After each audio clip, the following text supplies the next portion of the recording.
Okay, you've heard the introduction that VA disability is fair and easy. If you're listening to this video, you've probably found out it's not, and you would like to know how to handle it, what to do. And I'm 78 years old at the time of this dictation. It's during the COVID-19 time, so it's a good time to sit around and listen. But I'm going to give you my experience of 50 years of medicine, over 40 years of legal medicine. Now, the first problem with any litigation where there's injury is there's a bias against anybody who files a claim, such as state workers' comp, car wrecks, VA disability, federal workers' comp. People have a subconscious bias. It's all through our society. You probably have it too. I had it. When I started doing legal medicine back in the 70s, I thought 60% of my patients would be legitimate and honest and tell the truth. And 40% might be a little symptom aggravation or maybe outright lying, okay? That made me amongst normal doctors, not insurance company doctors will say zero for no matter what. Normal doctors, very pro-injured person. Because now, medicine did make me an asshole. Assholes going to medicine. I remember in college I had to get permission to take 24 hours a semester, more than the normal workload. Well, medical school's 8 to 5, 5 days a week, half day on Saturday. That's over 40 hours a semester. And then the residency afterwards, I mean, come on, that leaves out normal people. And doctors have an ego. Well, everybody has an ego, but ours is worse. You put on this white coat, you think you're something special.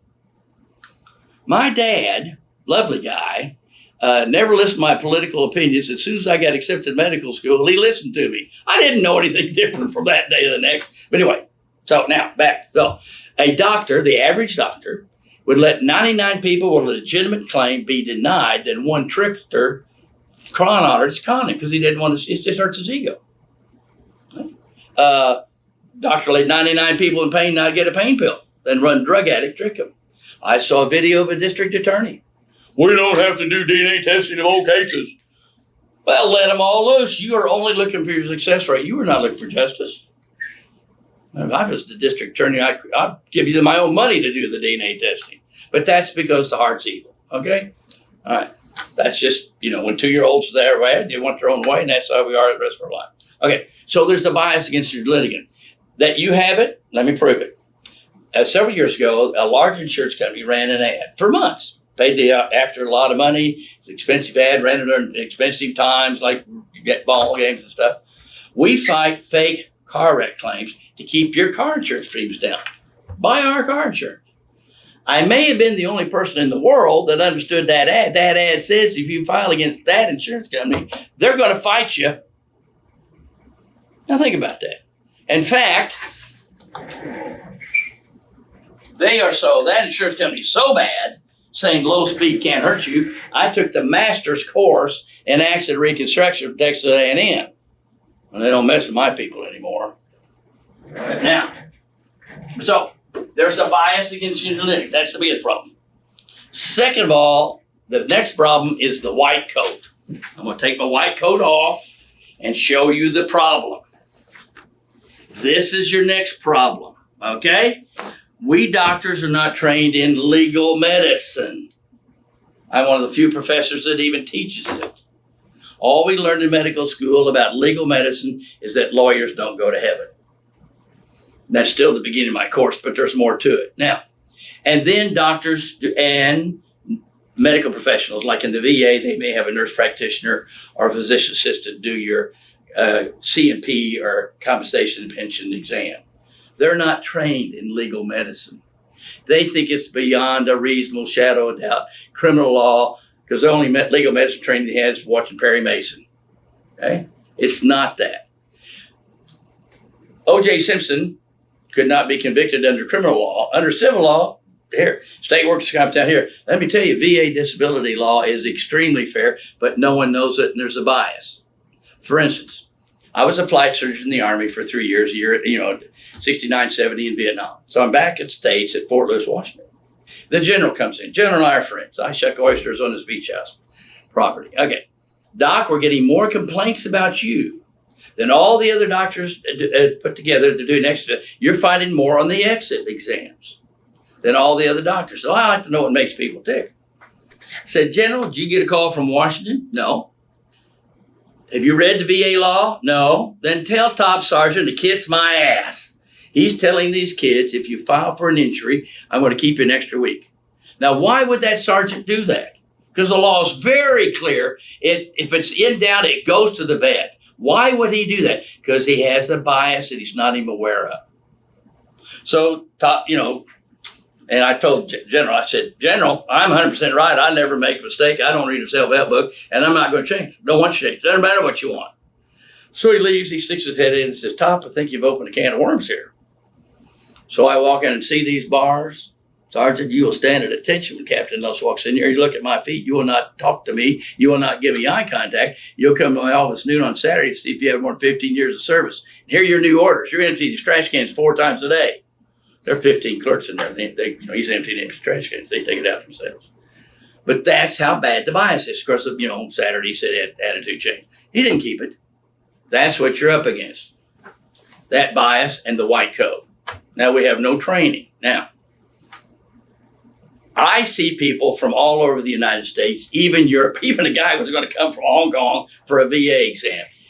So I see a lot of people having a lot of trouble with the VA and their ratings. Okay. So because you get on the chat rooms and you hear all these horror stories. Okay. So the bias is very prevalent. Okay. So we have the bias and we have the white coat. Okay. And then we have the rating officers not trained. A rating officer. In fact, a senior rating officer who from out of state came to see me for his personal VA disability. He says that the rating officers are not trained in how fair the VA is supposed to be to the veteran. And they fight them. In some places are just terrible. I mean, it's worse than working with an insurance company. That's not the law.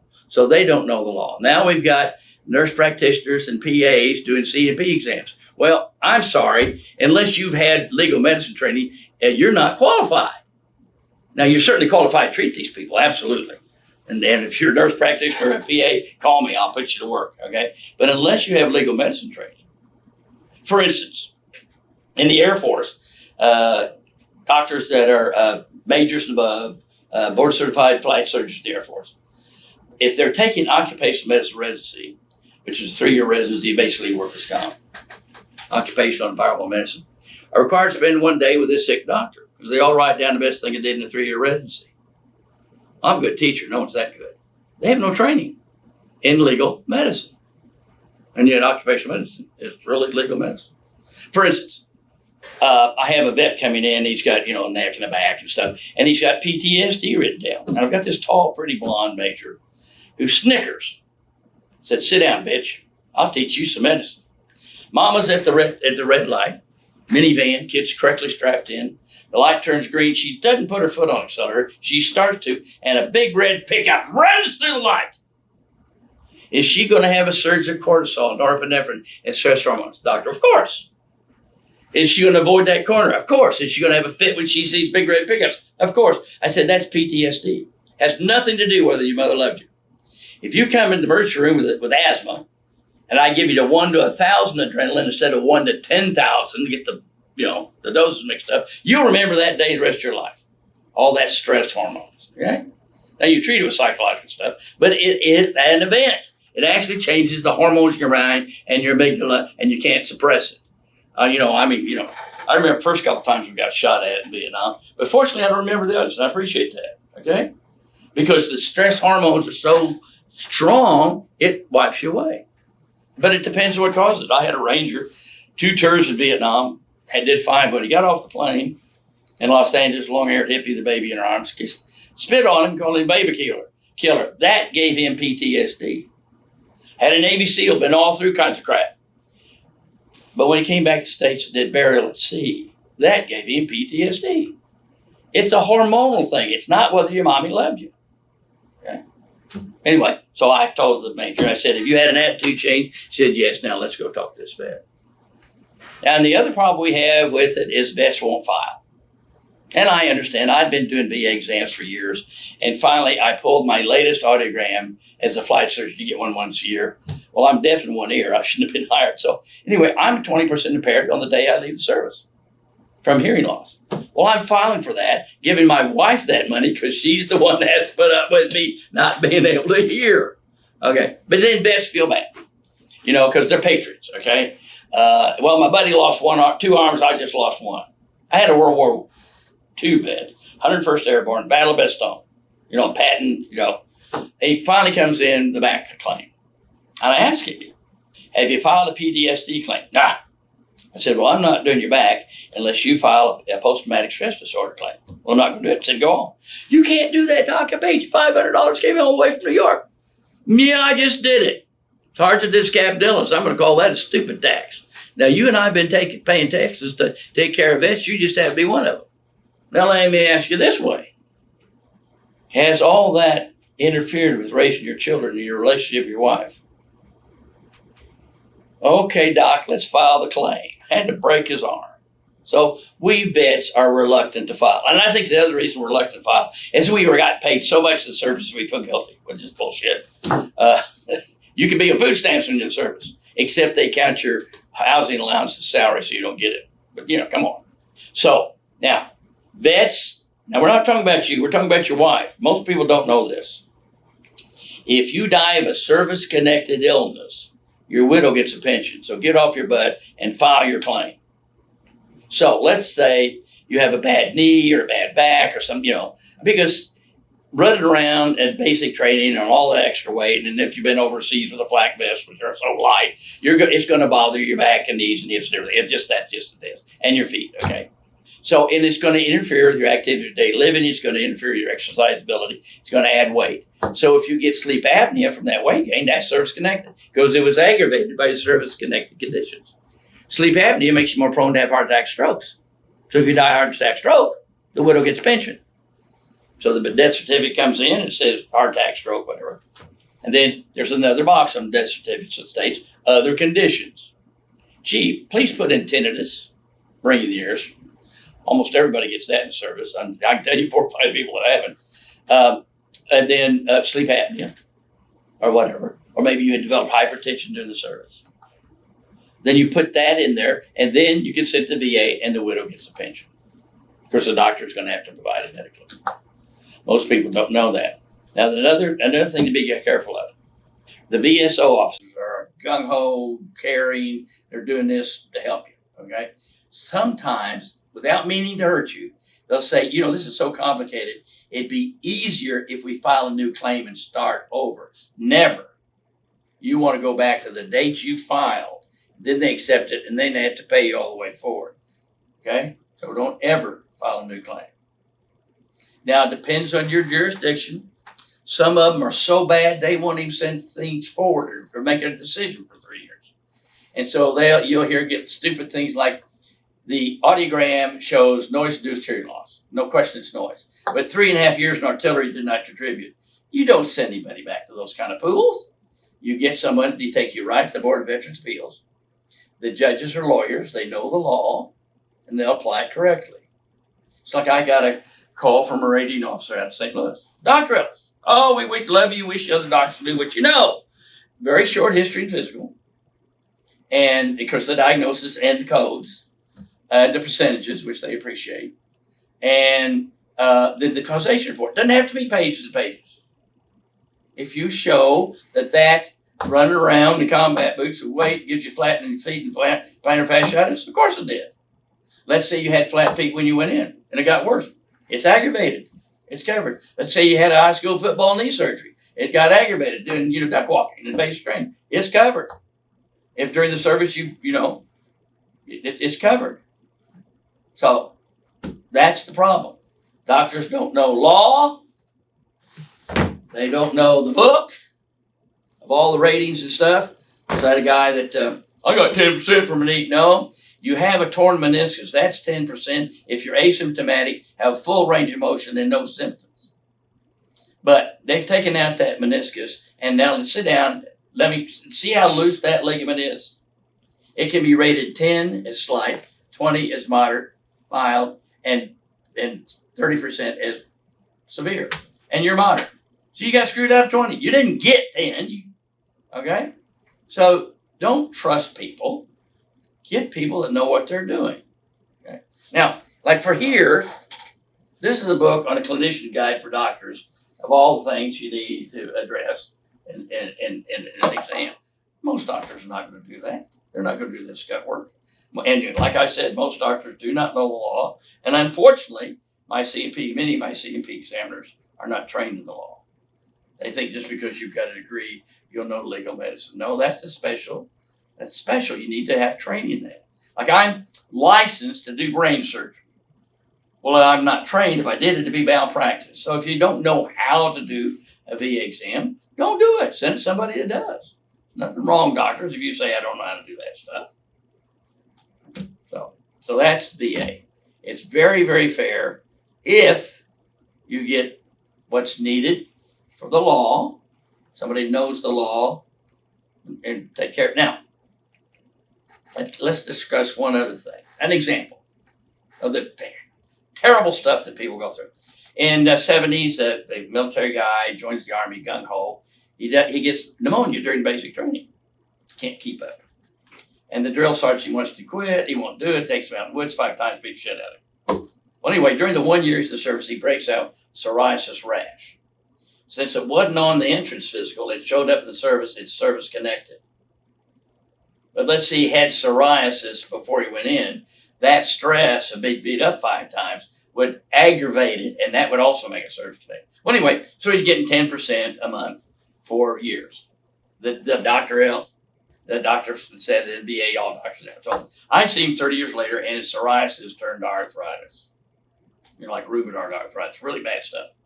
So I rated him unemployable from his arthritis, psoriatic arthritis. Then add diagnosis of brain damage from getting beat up by the DI and PTSD from getting beat up by the DI.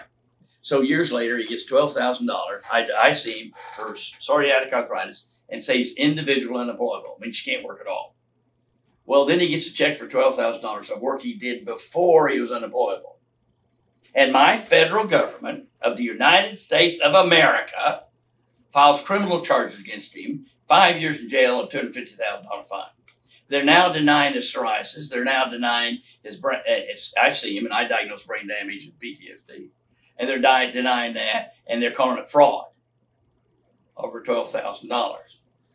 So then I send this big, long, 20-plus 11-page letter to the judge and stuff. I said, now, the VA disability and individual unemployability is done by a white coat, not by a judge, not by a jury, not by the Office of Inspector General, who's had this case for 3 years and not had a doctor look at it. Now, this doctor and the doctors at the VA have all agreed that he's got psoriasis, PTSD, brain damage, and psoriatic arthritis, that he's unemployable. So until the Office of Inspector General gets another doctor's report, there's nothing to discuss, there's nothing to adjudicate. Okay? Now, I'm coming to federal court January 3rd, 2018 in Chicago. I'm going to digress a second. I call the guy's attorney. Said the first thing you do, you take the VA law and put it in as an exhibit so you can read it and the OIG can read it and the judge can read it. They're filing criminal charges against him. They've never read the law. That's how stupid people are. Some hick doctor has to bring this forward. So anyway, I'm coming up to federal court. As per federal rule, I'm including the last 4 years of my trial testimony. To assist the judge and all parties, I'm including all 1,580 trials and depositions I've done. If you'll notice, this sick doctor from Oklahoma has never lost a case on the medical, the legal, or the criminal. It's cost me several $1,000s a day. I'm paying all my own expenses. I'm charging this veteran $1. I love going to court. Oh, God, I love going to court. Unfortunately, I didn't get to go. I don't know why they dropped all that stuff. Most doctors, very few lawyers know how to do that. Okay? So pray that I can train some people across the United States so I'm not the only one doing it. Okay? And any doctor that wants to learn, come see me. I will teach you. Okay? All righty. So that's VA. It really is easy. It really is fair. You just have to go through it correctly. Bless you all.